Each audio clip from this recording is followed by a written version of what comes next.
Good evening, everybody. This is Matador from freetradingvideos.com. Hope you all had a good weekend.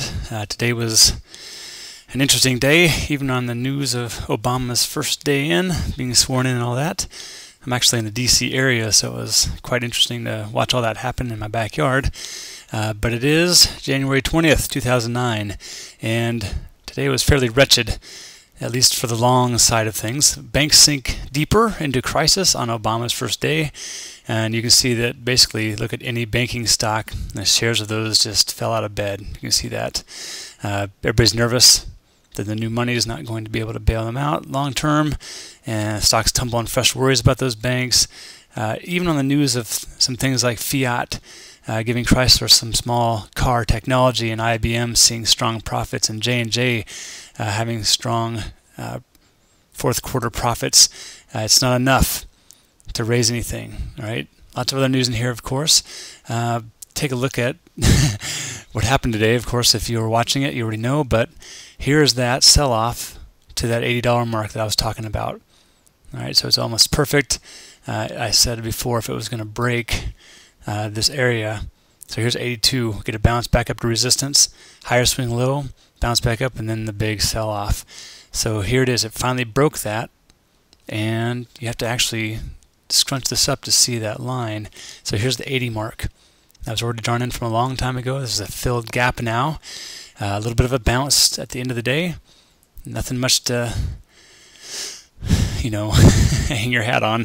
And it's increasing volume all the way into the close there.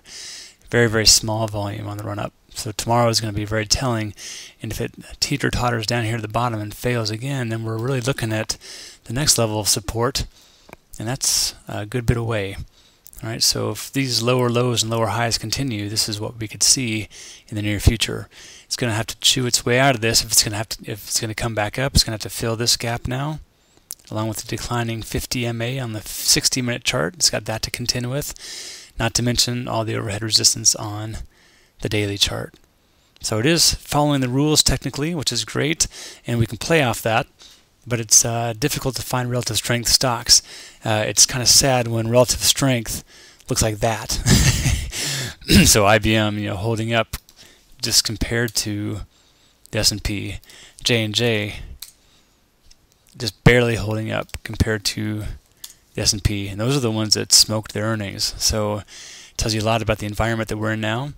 The good news is, even if you're long and you're getting trashed in your 401ks or whatever, that there's always a tomorrow. You can always go short the market if you feel that it is necessary. If you think it's going south, you can protect yourself, and there will be another day to live and fight. So staying positive and not necessarily looking at everything through rose-colored glasses.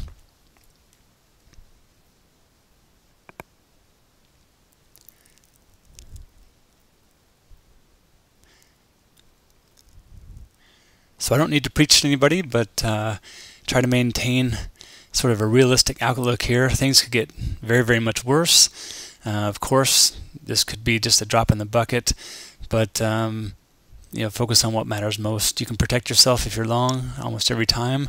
If not, there's almost always a way to manage your positions if you're in them. Just take this with a grain of salt. It's really trying to price in everything that's happening right now. And people don't know how bad it could get. I think some people do, and they're worried about it, but they're also trying to take action to get that fixed. We'll see if it's possible in the near future. Of course, that's what we're all looking at. Going long, short, or sideways, of course, if you're able to day trade or swing trade. Even some good position trading with risk management, of course, would be the goal. So hang in there, everybody. Let me know, post some questions if you want, and I will talk to you soon.